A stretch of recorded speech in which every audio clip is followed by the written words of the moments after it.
What's up, good people? Much love. Thank you very much for clicking. You see, here we are all about mercy, love, and good vibes, straight out of Africa's. And today's videos, watch till the end and leave your comments. Much love. Let's dive in. Check this out. Give me some volume on this. In the summer 2015, a tiny homeless man confessed his shocking life story to me, and then only a week later he'd be killed. When I first met him, I tried to get him some help, tried to get him off the streets. He decided to tell me his life story. He just said, "Dave, it's time." So I was nervous at the time because as a cop, you're always expecting the worst. Is he wanted? What is he going to tell me? I like this guy. He's been my friend. I hope this is not something that, it's really just going to destroy all that. So he said, I was the smallest man to ever serve in the U.S. military. I became an officer in the Army, a Green Beret captain in Special Forces. First thing I asked him is, well, how could you even get into the military? And he said that it took him 3 years of letter writing to obtain medical waivers to allow him just into basic. But he said he knew they didn't believe he'd even make it through basic. And that's what they told him. That's what the instructors told him. And the equipment was too big for him. Nothing fit. His leg length was so short that he had trouble, when they would do those long marches. He carried a backpack. He was 97 pounds, but he carried a backpack or rucksack. It's probably about 60 or 70 pounds, so it's pretty remarkable. He jumped out of airplanes, and they used to have to strap extra weights onto him to help his descent. Otherwise, he'd just float off and hang out in the air too long. When he was with the 101st Airborne, one of his first tests as a platoon leader was during the Tet Offensive. He was there maybe a couple of weeks, and then the Tet Offensive started in 1968, and his unit was sent to the outskirts of Hue to fight. And everyone will say that was probably one of the bloodiest battles of the war. So that's where he got battle tested. From there, he went back to the U.S., went to Special Forces School with the 3rd Special Forces Group. At the end of his 2 tours, he had Silver Star, 2 Bronze Stars, and 2 Purple Hearts, among a whole bunch of other medals and commendations he received. He was forced out of the military in a thing called the RIF, the Reduction of Force. I guess this was 1971, 72. The government was downsizing the military, and the first guys who get the boot are the officers. So they would make his life miserable, make him pick up garbage. They wouldn't renew his contract, and eventually, he wanted to spend his life in the military. Disappointingly, he left. He went into kind of the murky world of private contract work, military contract work, working as an advisor in Rhodesia and some other countries in Africa. At that point in time, he started getting picked up as a private contractor by the CIA to just do some other missions. All those things were true. I investigated all those things. I found witnesses to corroborate his stories, and sadly, he got killed a week later. He told me when he was telling me the story that he wants me to try to get his cautionary tale out to the world. His thought was he really wanted to explain the importance of the transition from war back into civilian life. So he kind of wanted me to use his story as a cautionary tale for the next guys. Obviously with the Iraq War and the Afghanistan War, that's something he was interested in helping. At that time, I thought I was going to just, collect the information and then find a real documentary filmmaker or writer to handle it. I didn't know Richard was going to be killed, and I didn't know nobody wanted to help me with the project. So I did it on my own, did the best I could to tell his life story. I made a promise to the man I'll get it out to the world, and this is Richard's life story.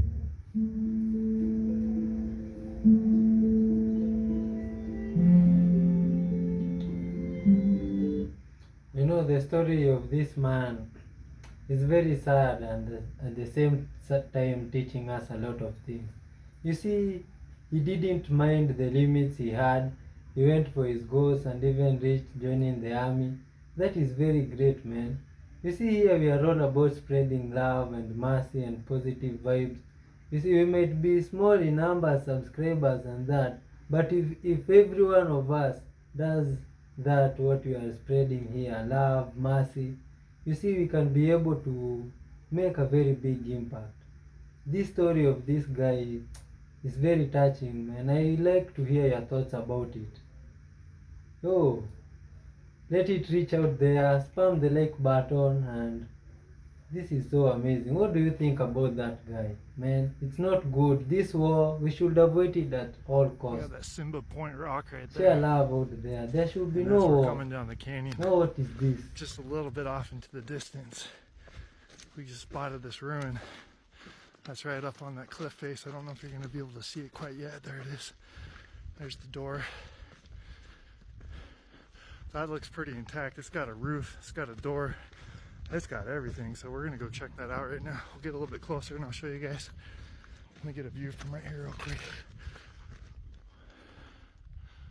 Look how cool that is.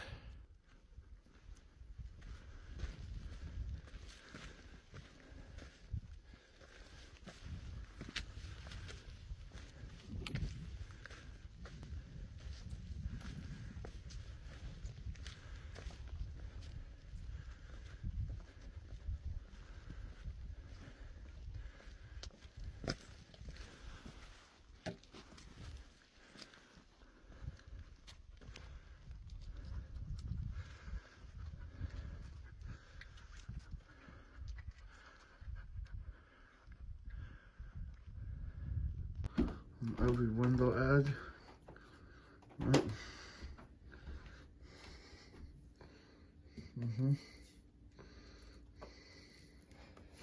Jesus Christ, you go.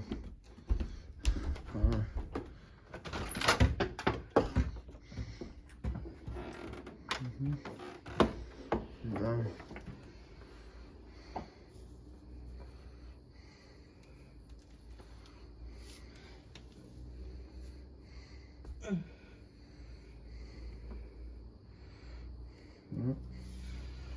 Okay. Saw there. Right? Yeah, I'm gonna get in the bedroom. What? Those and you know. Alright. There we go. There.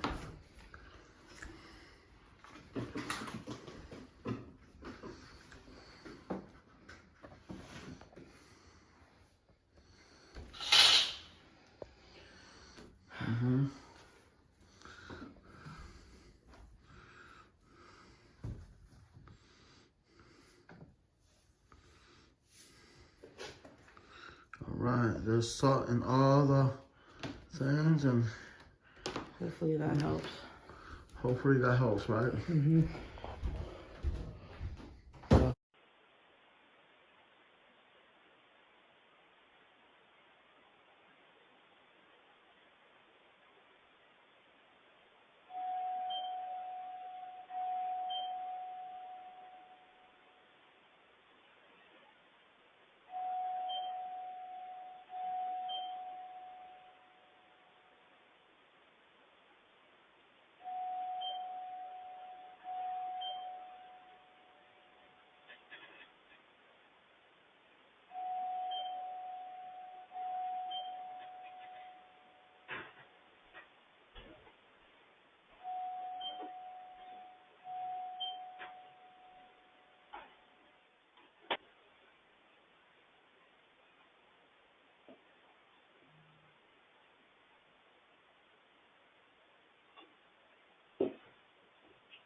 Katie!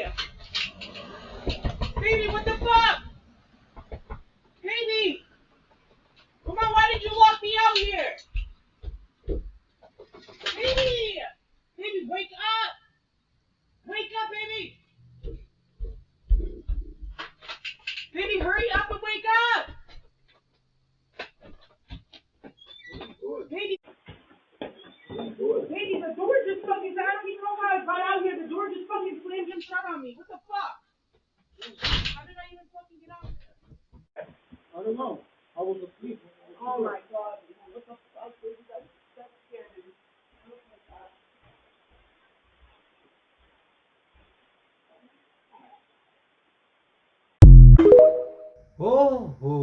What do you think about that video? It's stunning to monitor the media's lack of interest in the whole Maui story. I've been in this business for 30 years. I'm stunned, but I'm not surprised. The incident seems to be the story here, right? But the true story, the media knows it is not allowed to tell. Is it a coincidence that the Maui police chief is the same man who was in charge in Las Vegas during that massacre that killed 58 people?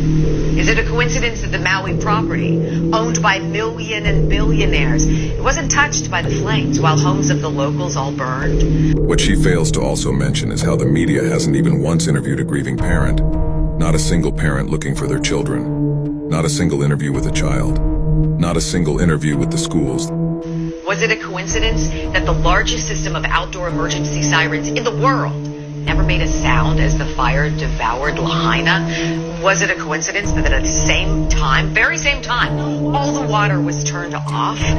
Was it a coincidence that police were ordered to block off streets and to funnel all the cars trying to escape? Think about this coincidence. That governor also signed an emergency proclamation on July 17th, 3 weeks before the fire, about housing of all things. Is it a coincidence that the government put up a black fence around Lahaina, or that the FAA grounded all drones from flying over the affected areas? Is it a coincidence that since at least 2011 there have been plans to make Maui the first smart city run by 100% renewable energy? And that it must be a coincidence then that the locals whose homes did not burn are now being evicted from their property. And of course, a total coincidence that all the fact checkers who are checking these facts, who say everything I just told you is just a coincidence, are also owned and run by BlackRock.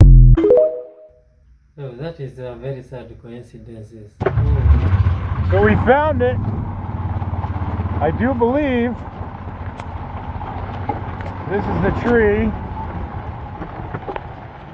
And it just fucking blew right through.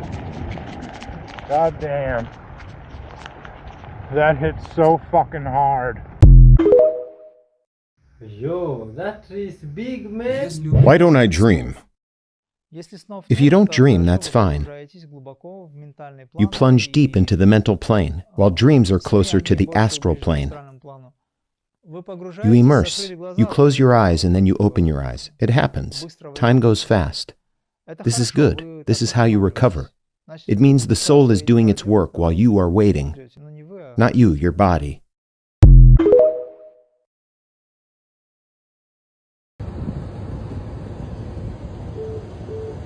What the fuck is that?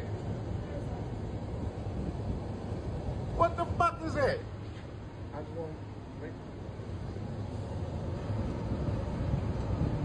Oh, like we're not moving?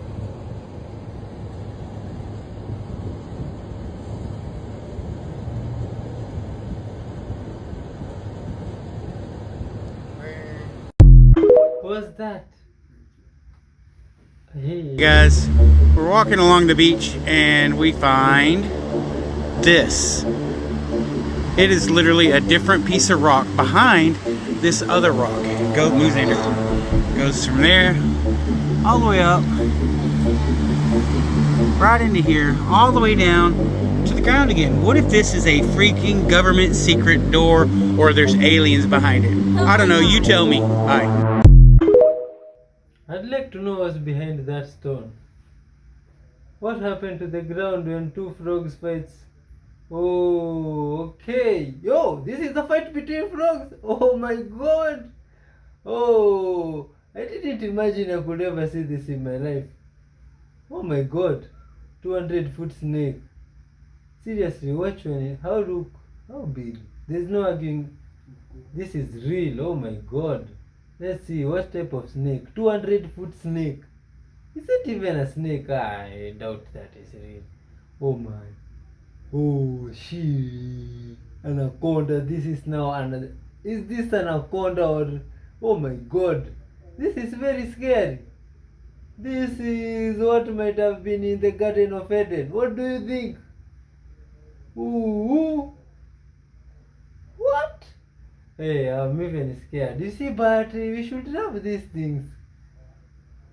We are all here. We are one. Love is all should be going around us. But you see, these reptiles are. Okay.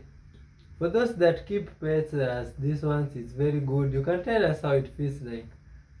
Is it scary? I think it feels good. Come on, you know I'm going to take you somewhere. Let's go through my dad's diaries that he kept for years and years. He was a 32nd degree Freemason. And these letters from the president and how I'm going to tie all that into the Bible. Let's go to Savannah, Georgia, right here where I'm from. Let me tell you a secret about Savannah that's hidden in Scripture. Be sober, be vigilant, because your adversary, the devil, as a roaring lion, walketh about, seeking whom he may devour. Let me show you the lion. So what would the Tower of Babel and Savannah, Georgia have to do with each other? Well, the Tower of Babel was built all out of bricks, and Masons are bricklayers, and Freemasons are the ones that opened their first temple right here in Savannah, Georgia, where I'm from. Let me take you where the tourists go, and it's going to be right down here with this dome, which, again, that's where they normally put on shrines or temples, but we're going to skip right down the road. So let's get out the way for a second, and let me walk you right down the street to this building right here. It's called the Cotton Exchange, and it's the first Solomon's Lodge in Savannah, Georgia. But I told you about a lion. Let's zoom out, touch that button right there. And let me show you my hometown and what's right in the center of it. And that lion walketh about right here. And look at the cotton and look at the Freemasons right behind his head. So this building right here, the Savannah Cotton Exchange, this was the very first Freemasons Hall in the United States. Let me show you the sign on the front door. And of course, remember the lion that walketh about. Now, what else would you build something like this out of other than bricks? Oh, because I'm a Freemason. Look at that date right there, 1700. So you mean this Solomon up here with all these lions? Okay. Just curious where you get all this gold from. 1 Kings 10:14. Now the weight of gold that came to Solomon in 1 year was 666 talents of gold. That's short for 666. Let me tell you what happens when you take 4 million bales in 1860 times 500 pounds. 4 million bales times 500 pounds is, remember that crazy number is times $1.89 a pound. So let me tell you about my dad's letters from the president, money, little black books, and the secrets of Freemasonry kept in his diary. I'm glad I found your study guide to the 32nd degree and the royal secret. I'm on the other team.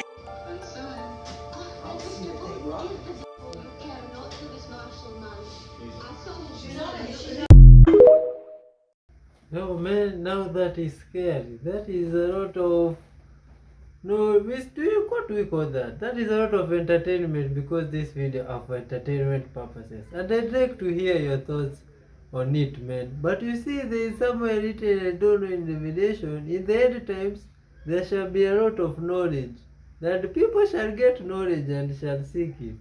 So if you are seeing and being entertained, be wise. Much love to you there, and please share love from wherever you are.